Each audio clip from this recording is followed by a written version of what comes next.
పల్నాడు జిల్లాలో జగన్మోహన్ రెడ్డి కారు కింద పడిపోయి చనిపోయిన సింగయ్యని రోజా అంటుంది అది గ్రాఫిక్స్ అదంతా అది కావాలని కూటమి గవర్నమెంట్ తప్పుడు కేసులు పెట్టి అరెస్టులు చేస్తుందని మాట్లాడుతుంది. దాని మీద చాలా స్పష్టంగా వీడియో ఎవిడెన్స్ కనబడతా ఉంది. సింగయ్య వెళ్తాంటే ముందు వేరే కారు అనుకున్నారు, తర్వాత సీసీ ఫుటేజ్ పరిశీలించిన తర్వాత స్పష్టంగా జగన్మోహన్ రెడ్డి కారు, జగన్మోహన్ రెడ్డి మనిషి. ఇప్పుడు ఏదైనా ఎడిటింగ్ అని చిన్న ఫుడ్ పెట్టగలరు కానీ విజువల్ పెట్టలేదు ఎడిటింగ్ ఇప్పుడు కూడా. అవన్నీ ఏంటంటే జరిగిపోయిన నష్టాన్ని భర్తీ చేసుకోవడం కోసం చెప్తున్నారు. వాళ్ళ సొంత కార్యకర్త కారు కింద పడి చనిపోతే కనీసం ఆగి అతని పరిస్థితి ఎలా ఉంది అని తెలుసుకోకుండా పట్టించుకోకుండా వెళ్ళిపోయిన వ్యక్తి జగన్మోహన్ రెడ్డి. అటువంటి వ్యక్తి ఎమ్మెల్యే అనకూడదు. అంటే ఇప్పుడు అంబటి రాంబాబు ఒక మాట అన్నారు, తప్పుడు కేసు పెడితే డ్రైవర్ మీద పెట్టాలి కానీ అందరి మీద కేసు పెడతాం ఏంటి అది అని మాట్లాడుతున్నాం. ఎందుకు డ్రైవర్ తప్పు చేశాడు అనుకోండి, అందులో కూర్చున్నటువంటి వాండలు కూడా బాధ్యత ఉంటదిగా. ఖచ్చితంగా సొంత పార్టీ కార్యకర్త చనిపోయినా పట్టించుకున్నటువంటి నాయకుడు జగన్మోహన్ రెడ్డి. అటువంటి నాయకుడు రాష్ట్రానికి అవసరం లేదు. అంటే పోలీసులు సరైన బందోబస్తు ఇవ్వలేదు అది ఇది అనేది మాట్లాడుతున్నారు. పోలీసులు స్పష్టంగా 14 వాహనాలకేమో పర్మిషన్ ఇచ్చారు. అవి కాకుండా తన బలాన్ని చూపించుకోవాలని చెప్పి ఊరు మొత్తం రాష్ట్రంలో నాయకత్వాన్ని మొత్తం పిలుచుకొని 100 కార్లు 150 కార్లు తెలితే పోలీసులు మాత్రం ఏం చేయగలుగుతారు? వాళ్ళు ఏదైతే పర్మిషన్ ఇచ్చారో దాని వరకు ఏర్పాటు చేయగలుగుతారు. నువ్వు బలం చూపించుకోవడం కోసం ఓదార్పేత చేయడం నాకు అర్థం కావట్లేదు. ఓదార్పేత అనేది నిజంగా చనిపోయాడు, సంవత్సరం చనిపోయి ఏ సంవత్సరం క్రితం ఎందుకు వెళ్ళావు నువ్వు చనిపోయినప్పుడు? అంటే జనాలు తండోపతండాలుగా వస్తున్నారు, అందుకే తట్టుకోలేక ఇలాంటి కేసులు పెడుతున్నారు. కేవలం తన బలం 11 సీట్లే కాదు, నేను నాకు ఈ బలం పెరిగిందని చూపించుకోవడం కోసం మాత్రం చేస్తారు తప్ప ఏమి ఉపయోగం లేదు. కొంతమంది వైసీపీ నేతలు కావాలని మాఫింగ్ చేసి ఇలా చేశారని రోజా మాట్లాడుతుంది. దాని మీద మీరేమంటారు? కావాలని రోజా మాట్లాడడానికి ఒక మనిషి ప్రాణం తీసుకోరుగా. ఇప్పుడు స్పాట్ లో మనిషి చచ్చిపోయినా కూడా కావాలని ఎలా చేస్తారు? అసలు దానికి కళ్ళుండి మాట్లాడుతున్నా, కళ్ళు లేకుండా మాట్లాడుతున్నా?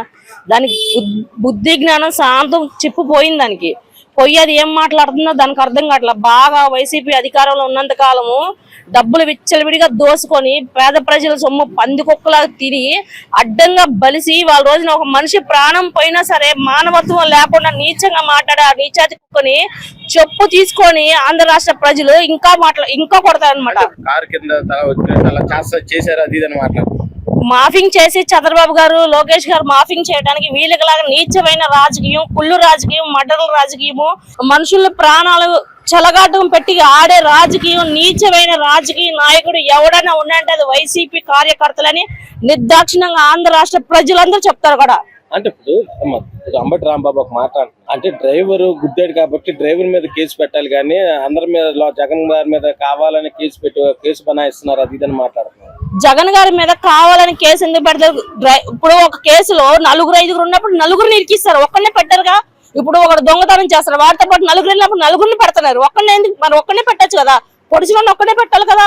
ఆ 4 ఎందుకు అరెస్ట్ చేస్తున్నారు? 4 ముద్దాయిలు కాబట్టి 4 అరెస్ట్ చేస్తారు, ఒక్కడిని ఎందుకు అరెస్ట్ చేస్తారు? అట్టగా ఎవరు చేయరు కూడా. ఇప్పుడు గౌరవమైన ఒక సీఎం గారు కాబట్టి ఆయన 5 సంవత్సరాలు రాష్ట్రాన్ని ఏలాడు కాబట్టి ఆయనకి అది న్యాయమేమో కనుక్కోమనండి. ఇప్పుడు ఆయన ఉన్నప్పుడు ఫ్లోరింగ్ కి 50 మందిని ఇచ్చారు, 50 మంది వరకు పర్మిషన్ ఉండాలి. అక్కడ వేలాది మంది జనాభా వచ్చి జనాల ప్రాణాలతో చెలగాట వాడేటప్పుడు పోలీసు రక్షణ తీసుకోవాలి, అక్కడ బందోబస్తు అయినా పెట్టుకోవాలి. అదేమీ లేకోకుండా మీరు ఫ్లోరింగ్ మీద జనాలు వదిలేసి జనాల్ని విచ్చలవిడిగా చంపుకుంటా పోతాము, గొడ్డలతో నరుక్కుంటా పోతాము, మేము దాచుకుంటాం అని ఇంతకాలం చేసిన అరాచకం చాలు. నారా చంద్రబాబు గారి జోలి ఎవరైనా వస్తే, మళ్ళీ అన్న లోకేష్ గారి జోలి వస్తే మటుకి ఎవరిని కూడా వదిలేది లేదు. మాఫింగ్ చేయడం దీంట్లో ఏమి లేదు. అక్కడ ఫ్లోరింగ్ ఎక్కువడం వల్ల మనిషి కారు కింద పడి మృతి చెందాడు.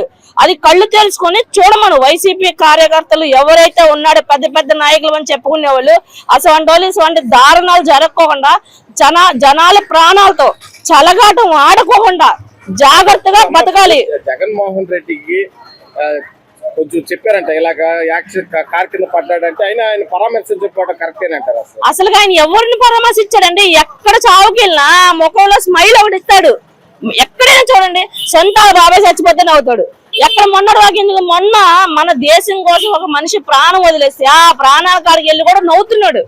అసలు ఎవరికైనా నవ్వొచ్చింది ఆ సిచ్యువేషన్. ఇప్పుడు పవన్ కళ్యాణ్ గారు వెళ్ళారు, లోకేష్ గారు వెళ్ళారు, వీళ్ళిద్దరు మొహం చూడండి, ఈయన మొహం చూడండి. ఆయనకి అసలు ఎందుకు నవ్వు వస్తుందో లేకపోతే ఆయనది అసలు నేనే ఇంకా ఎక్కడ ఎవడెక్కడ పోయినా సరే నాకు కుర్చీ కావాలి, ముందర సీట్ కావాలి, అధికారం కావాలి, అదే టార్గెట్ లో ఉంటారు వాళ్ళు. ఇక వేరే టార్గెట్ ఏం లేదు వాళ్ళ జీవితానికి. అది అంటే ఇప్పుడు ఇది నిజంగా మీరు వీడియో చూసే ఉంటారు కదా, అది ఎలా మీకు ఎలా అనిపించింది? వీడియో చూసిన ప్రతి ఒక్కరికి కూడా బాధ అనిపిస్తుంది. ఇవాళ రోజు నా వీడియో చూసిన ప్రతి ఒక్కరికి కూడా ఆ మనిషి ప్రాణం పోయినప్పుడు ఎవ్వరు కూడా ఆ వీడియోని చూసి సమర్థించాడంటే అది అంతకంటే పాపం, అంతకంటే దుర్మార్గం ఇంకోటి ఉండదు. అంటే ఆ వైసీపీ అంటున్నారు ఆటోలు తీసుకెళ్లారా, అంబులెన్స్ లో అప్పుడు దాకా ఎందుకు ఉంచారు, అది ఇది అని వాళ్ళు మాట్లాడుతున్నారు. దాని మీద మీరు అసలుకి ఆటోలో తీసుకెళ్తా, అంబులెన్స్ లో తీసుకెళ్తా, కానీ సీఎం గారు దిగి ఆయన కార్ లో తీసుకెళ్లొచ్చు కదా. ఎంపండి ఆయన కార్లో వెళ్తే అసలు లేట్ ఉండదు కదా, వాళ్ళే తీసుకెళ్లాల్సిన అవసరం ఏముంటది?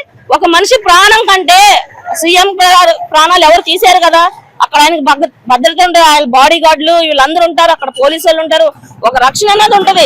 గురుగారు ఇప్పుడు కూటమి పరిపాలన వచ్చి 1 year అవుతుంది సార్. చంద్రబాబు నాయుడు గారి పరిపాలన ఎట్లా ఉంది? రోడ్లు గానీ, అభివృద్ధి గానీ, సంక్షేమం గానీ? చంద్రబాబు వచ్చిన తర్వాతే రోడ్లు అయినా అభివృద్ధి చెందాలి అంటే ఆయనే ఉండాలి. మరి అతనితో పాటు పవన్ కళ్యాణ్ గారు అలాగే మరి బీజేపీ కలిపి ఉన్నాయి కాబట్టి మన ఆంధ్రప్రదేశ్ ఇప్పుడు పరుగులెడుతుంది. కాబట్టి మరి ఆ ప్రభుత్వం ఉంటేనే ఏదైనా కంపెనీలు రావాలన్నా, ఉద్యోగాలు రావాలన్నా, ఏదైనా అభివృద్ధి చెందాలంటే చంద్రబాబు ఉండాలి. ఇప్పుడు శాంతి భద్రత విషయంలోకి వస్తే గతంతో పోలిస్తే ఇప్పుడు ఎట్లా ఉందండి? ఇప్పుడు బాగా శాంతిగా ఉంది, ఎక్కడ భయపడక్కర్లేదు. ఏ మహిళ కూడా ఒడి మీద తిరిగినా భయపడక్కర్లేదు, ఏ రాత్రి మీద తిరిగినా సరే భయం అనేది లేదు. చక్కనటువంటి ఇప్పుడు సంవత్సరం రాగానే తల్లికి వందనం అని, తర్వాత దీపం పథకం అని, ఆడవాళ్ళకి August 15 బస్సులు ఫ్రీ అని పెట్టారు. ఎట్లా ఉంది సార్ ఇది? ఇది ఆయన చెప్పి ప్రతి 6 హామీలు ఇచ్చారు. సూపర్ 6 అంటే అన్ని చక్కగా చేసి పెడుతున్నారు. ఎంత మన బడ్జెట్ తక్కువ ఉన్నప్పటికీ కూడా ఎలాగో మొత్తం మీద ప్రజలకు అందేటట్టు తల్లికి వందనం అయితే మరి అనుకోలేదు, ఎవరు కూడా ఊహించలేదు. అసలు సచివాలయంలో కూడా ఇది అవుతుంది అవ్వదు అనేది వాళ్ళకి ముందు రోజు కూడా తెలియదు. సడన్ గా పాత లిస్ట్ పెట్టేశారు, అందరూ ఆనందంగా ఉన్నారు. ఇంకా ఇంకా ఆయన ఎలాంటి అభివృద్ధి కార్యక్రమాలు ఇంకా బోర్డు చేస్తారనేది అందరికీ నమ్మకం ఉంది. జగన్మోహన్ రెడ్డి మన గుంటూరులోని సమావేశంలోని రప్ప నరికేస్తాం, 29వ తారీఖున వస్తాం, అందరినీ నరికేస్తాం, అందరిని అంతు చూస్తాం అంటున్నారు. దీని మీద సార్ అది పొలిటికల్ గా అది నప్పదు. ఒక సినిమాలో డైలాగులు బయట పెడితే పబ్లిక్ కి సినిమాకి మరి తేడా ఏముంటుంది? అందుకనే అది పైన మరి అది నప్పదు, కానీ అది అందుకే అది ఫెయిల్ అయిపోయింది. అది అయితే చంద్రబాబు మీద పూర్తి నమ్మకం అయితే ఉందంటారా? ఈ 4 సంవత్సరాలు ఇంకా డెవలప్ అయ్యారు. ఈ 4 సంవత్సరాల నుంటే 20,000 ఉద్యోగాలు ఇస్తామని పక్కాగా హామీ ఇచ్చారు. అది 20,000 ఉద్యోగాలు కాదు, ఇంకా ఎక్కువ ఇస్తారనేది ప్రజలందరికీ నమ్మకం ఉంది. సార్ గురుగారు ఇప్పుడు కూటమి ప్రభుత్వం వచ్చి 1 year అవుతుంది. ఎట్లా ఉంది సార్ చంద్రబాబు నాయుడు గారి పరిపాలన కానీ, రోడ్లు కానీ, అభివృద్ధి కానీ? రోడ్లు బాగానే ఉన్నాయి, అభివృద్ధి బాగానే ఉంది, హ్యాపీగా ఉంది.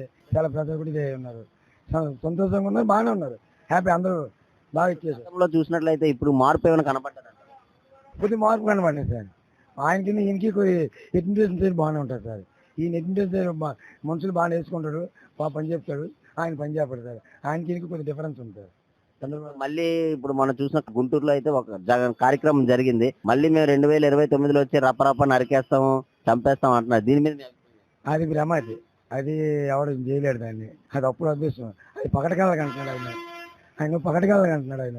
దాని గురించి ఆలోచించకూడదు, అది చాలా టైం ఉంది. అది సంవత్సరం అయింది కూటమి పరిపాలన వచ్చి, ఉద్యోగాల అవకాశాలు వస్తున్నాయి, తర్వాత మెగా డిఎస్సీ చేశారు. ఇవన్నీ చూస్తుంటే ఏమనిపిస్తాయి? ఈ 4 సంవత్సరాలు డెవలప్ అయ్యే అవకాశం అవుతుంది. ఎడ్యుకేషన్ ఆయన బాగుంటది, ఆయన పర్లేదు, తిరగలేదు, ఆయన బాగా చూస్తాడు, హ్యాపీ, నమ్మకం అయితే ఉంది. నమ్మకం పక్క పర్లేదు, ప్రాబ్లం లేదు. Please subscribe to Leo News for more videos.